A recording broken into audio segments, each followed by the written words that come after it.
That one glorious word represents more than just the geography between the Sabine and the Rio Grande. It represents a unique idea and way of life.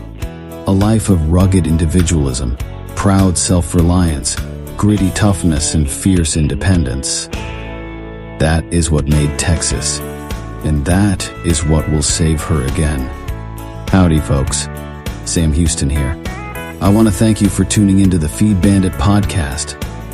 Feed Bandit is the Texas first outdoors brand built by rabid Texans, for rabid Texans, and all those who aim to be one someday. We unapologetically promote the ideals that shape our Texas pride and Texas first patriotism through our love of hunting, the outdoors, and the gear and apparel we create. Texas, above all else, preserve the tradition, protect the legacy. Check us out at feedbandit.com. And to repeat that great rallying cry from a former colleague of mine, liberty or death. Now, enough of my talking.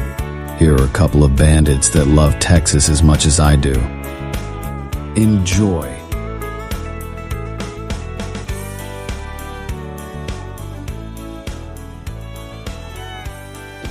Well, howdy, folks. Welcome back to another one. Corn Bandit here with you. Odie doody. It is turkey time in Texas. Turkey time in the state of Texas. I love turkey hunting. I really do. So back when I was 8 or 9 years old, that was the first hunt I ever went on with my father. He invited me to go turkey hunting. Now, I had been an Indian guide. It's offensive. And I've been doing a lot of birding, nerd, in my backyard for a while. But my first actual hunt, man, that was great. It was very memorable. My dad called me. My dad called me, and my mom answered the phone. And now, mind you, this would have been, 1990 or 89, probably 90, something like that. Carry the one. Something like that. And so we answered on the kitchen phone, and there was a reason why we did that. The kitchen phone had a 40-foot phone cord, so you could pretty much go anywhere in the house with it. Anyway, so I remember sitting at our dining room table with this gigantic cord, playing fake jump rope. It's kind of what I did anyway with the long cord. But inviting me on my first turkey hunt left a memorable impression on me that I still remember all these years later. So turkey hunting is near and dear to my heart. As I've gotten older, I appreciate it even more because I really realized just how special turkeys are. As you know, they were. I don't know if they were endangered. But their numbers were extremely low back in the day, and they have come back with a vengeance, especially here in the state of Texas. The Rio Grande, of course, is the predominant turkey. The eastern turkey is still struggling. Eastern turkey in Texas has not done very well. Very, very interesting because they're a nuisance in some parts of the state of Texas. The Rio Grande turkey, that is. So I'm actually going to look into that. That's always been something of interest to me. But that is not for today. Today, we are going to talk turkey trophies. Okay, a word I don't often use. Turkey trophies and my favorite 3 recipes for turkeys. Okay. You know, and this may just be kind of from some of the stuff I hear. We're going to hit recipes first.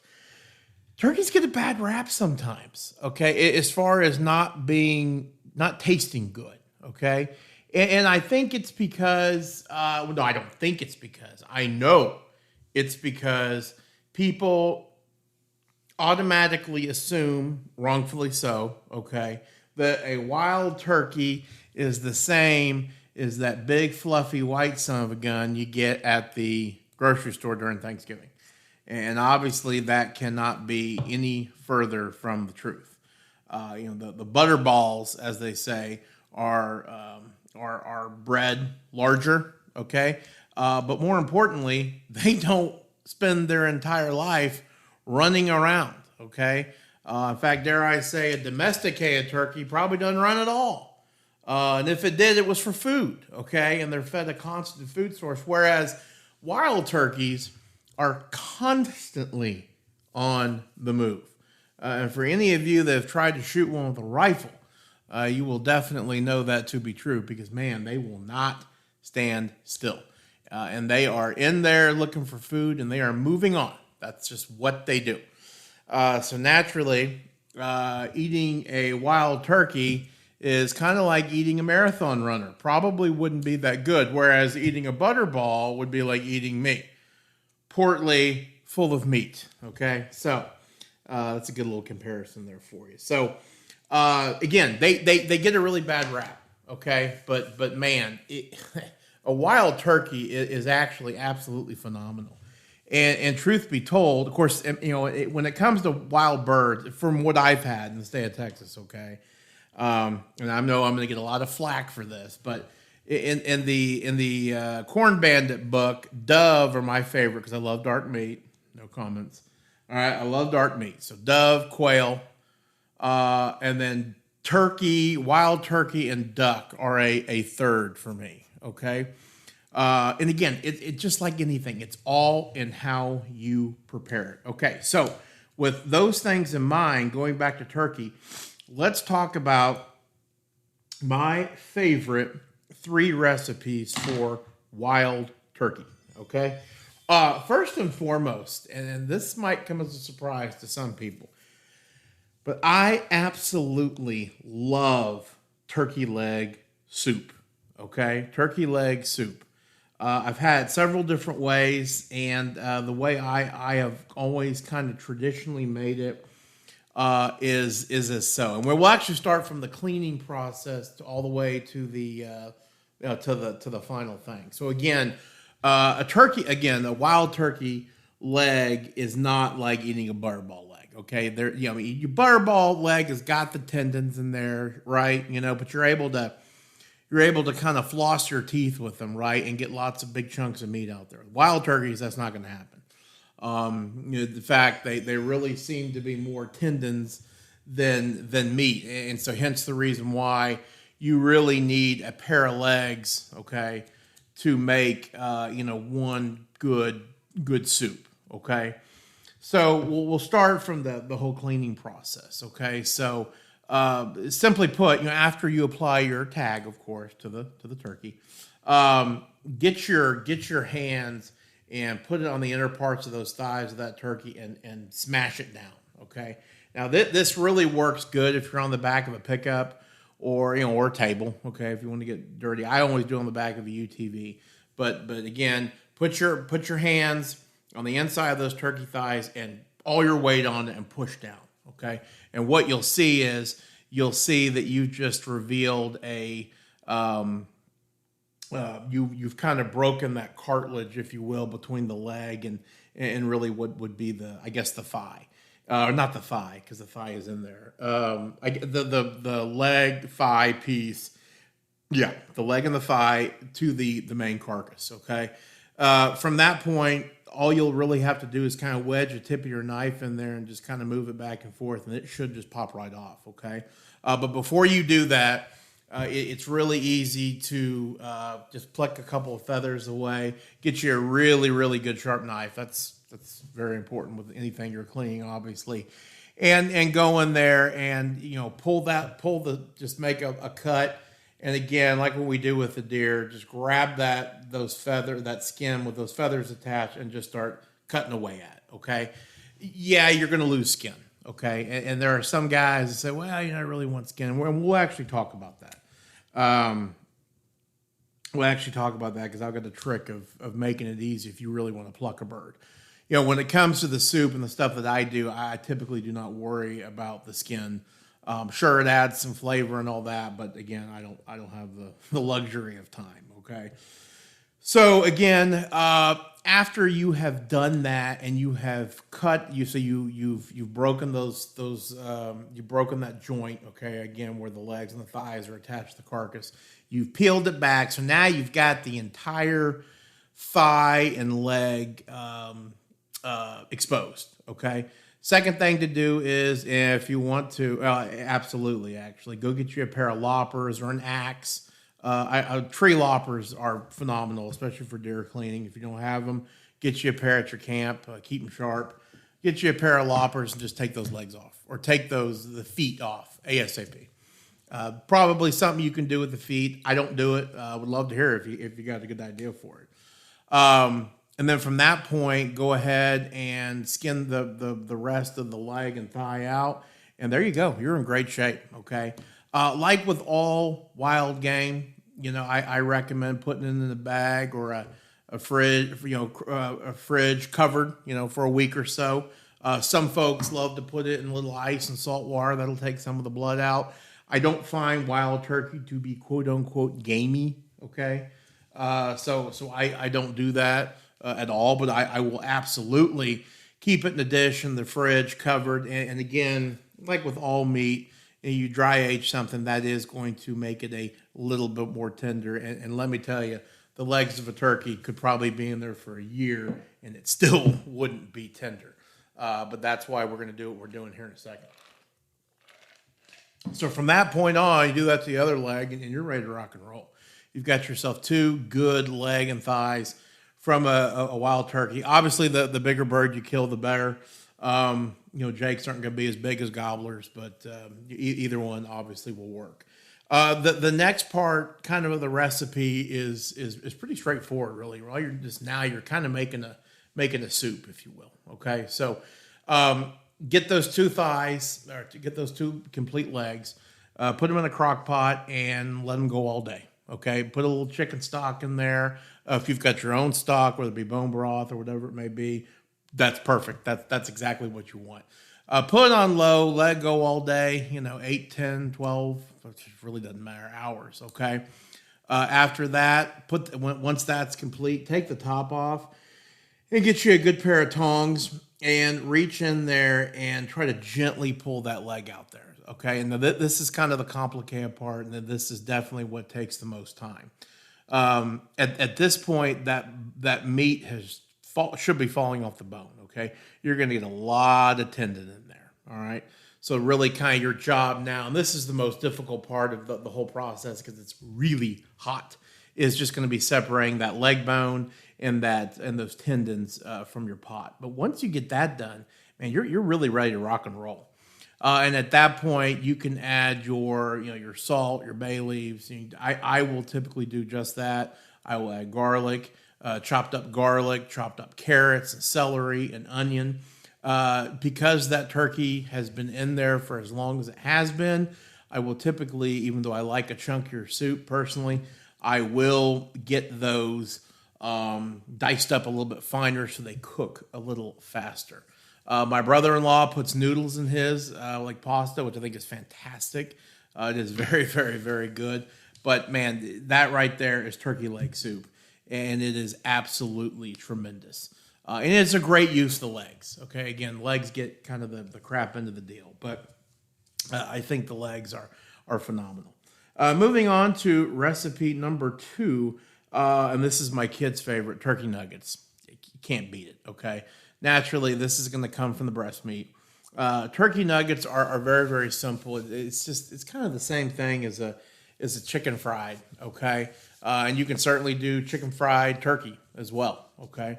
The secret to this one is, again, after you've kind of aged it in the refrigerator for a week, whatever it may be, is to bring those breasts out, the turkey breast out. Okay, get you a real sharp fillet knife and then cut them into little nuggets. Okay, that's literally all you got to do is cut them into little nuggets. Okay, and then my recipe is tried and true and very, very easy. I just get some all-purpose flour, a little salt, a little pepper. You can get a little buttermilk if you want. Okay, whatever it may be, or regular milk works just fine. Get you a skillet. A lot of people would maybe use a deep fryer if you want to. Go ahead. I will typically do. I'll just do some olive oil. Okay. We don't eat a lot of fried food, but this is kind of our version of a quote unquote semi-healthy one. I don't don't really think it is, but pretty simple. Either that or if you don't want to use buttermilk, you can use an egg wash, which I've done before. Both are really just as good, to be honest with you. Again, kind of the same principle when you're chicken fry and chunks of deer meat. But you just dunk it in the wash and just kind of give it a couple of shakes, let the excess come off. Put it into your flour mix, okay, with, again, all-purpose flour, salt, pepper. Some people add a little cornmeal, which I think is good. It adds a little different taste to it. And then just gently put it into the oil. I give it a couple of minutes, I guess, total. Again, they're small pieces. I think the secret here is, again, since it's turkey and since it's super lean, you just can't cook it that long, okay? Well, let's just be really honest with you. You cannot cook it that long. I'm not here sitting saying that you got to do it, rare, but I mean, listen, folks, I do not do it well done, okay? That flour needs to be lightly browned, okay, and almost kind of coming off. But let me tell you, man, they're freaking fantastic, okay? My girls love them.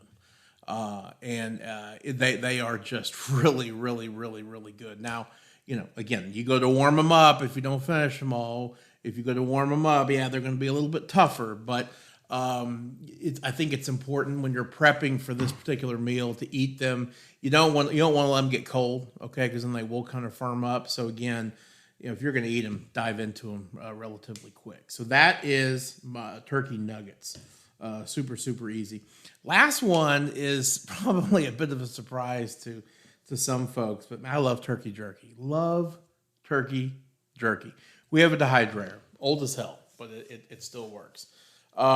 You can very easily get a breast of a turkey, and this is where you got to learn. If you're able to shave the silver skin off of a backstrap, you'd be pretty good at this, okay? Same kind of principle. Thin sliced pieces of turkey, okay? A little bit of light seasoning, right? Nothing crazy. All right, put them on that dehydrator. It's the exact same principle. Really, really, really good. Don't do it a lot, but when I do it, it is it's a real hint. It's a real hit, excuse me. A piece of advice that turkey breast can be difficult to cut. Okay, it's nowhere near as firm as a backstrap is concerned, or in comparison, rather. I highly recommend getting that turkey breast and throw it in the freezer for like 10 or 15 minutes, let it firm up a little bit, and then go to slicing it. That makes it super, super easy, much easier to cut, in my opinion. So those are my top 3 favorite turkey recipes. Hey folks, Sam here, cutting in real quick to give you a heads up about some Bandit gear. If you haven't noticed, here at Feed Bandit we're both avid outdoorsmen, and we love Texas. Well, the Bandits got a wild hair one day, and thought, since polite company expects us to wear shirts on a normal basis, why not just make some rags of our own? But not any shirt with a basic print and a logo. A special polo shirt with a unique print that will turn heads and start conversations. One that was super comfortable that could be worn anywhere, from the boardroom, at relaxed companies of course, to the deer camp. So from that simple-minded Spitz Implements-esque idea, camp polos were born, probably over a few beers as well if I'm a betting man. They've made some that are hunting themed, some Texas pride themed, and some more on the rebellious side. Whichever camp polo you choose, at the very least you're guaranteed to be asked, where the hell did you get that polo? You'll turn heads, no doubt. Check them out at feedbanditgear.com. That's feedbanditgear.com.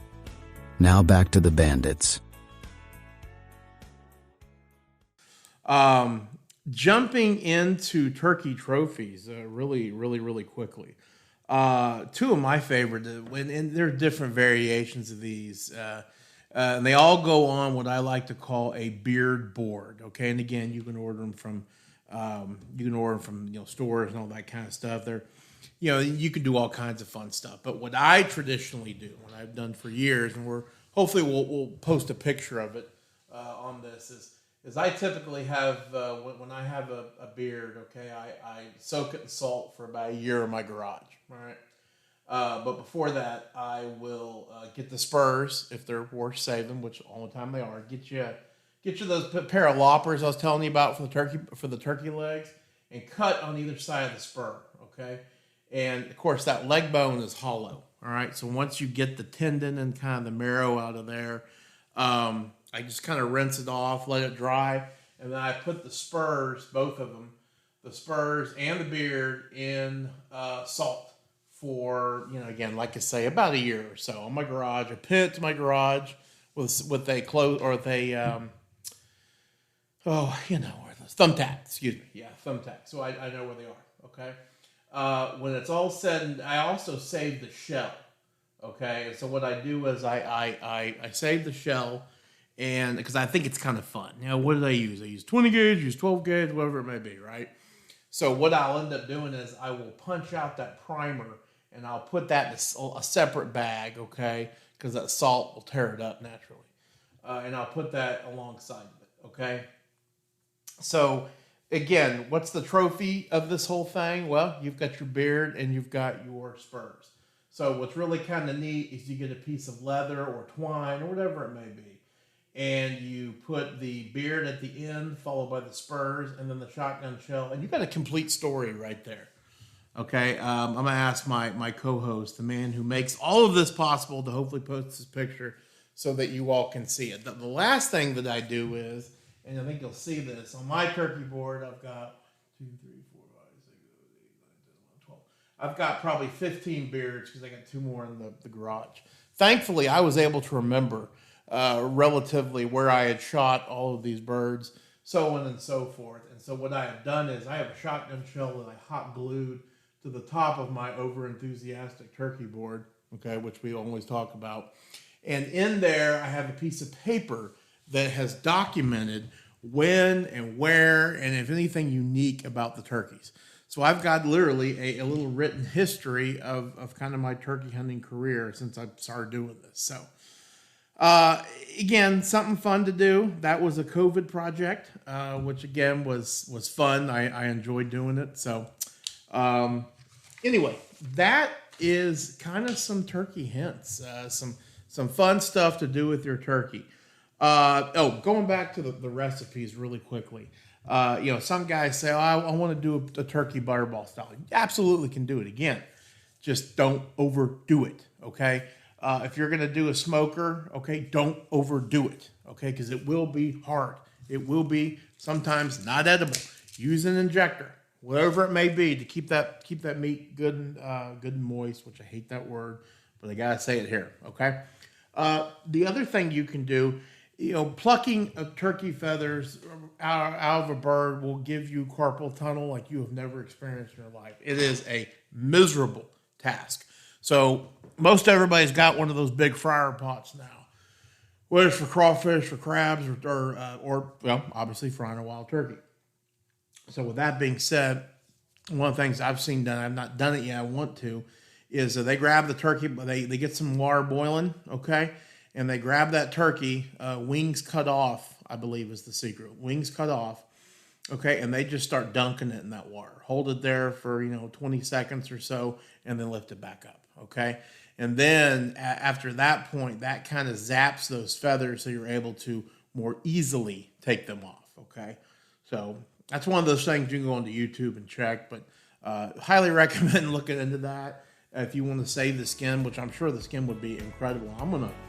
If I'm lucky enough to get a bird this year, I'm gonna try it, see if it really works. But anyways, my friends, that is all I've got for you all today.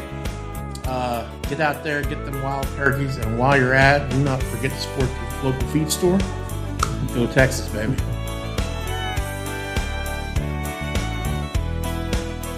Well, I hope the Bandits gave you an interesting episode that either entertained or educated you. Or better yet, both. Hell, I told them this podcasting thing looks harder to do than defeating Santa Anna. So if you would, please help them out by sharing it with all your like-minded friends to help the Bandits get the word out. And don't forget to check us out at feedbandit.com and grab some gear and apparel to support the cause of Texas. Remember, Texas, above all else, preserve the tradition, protect the legacy. Finally, as I said some time ago on the eve of the great battle, and I vigorously repeat here again, be men, be free men, that your children may bless their father's name. Well, fellow bandit, until next time.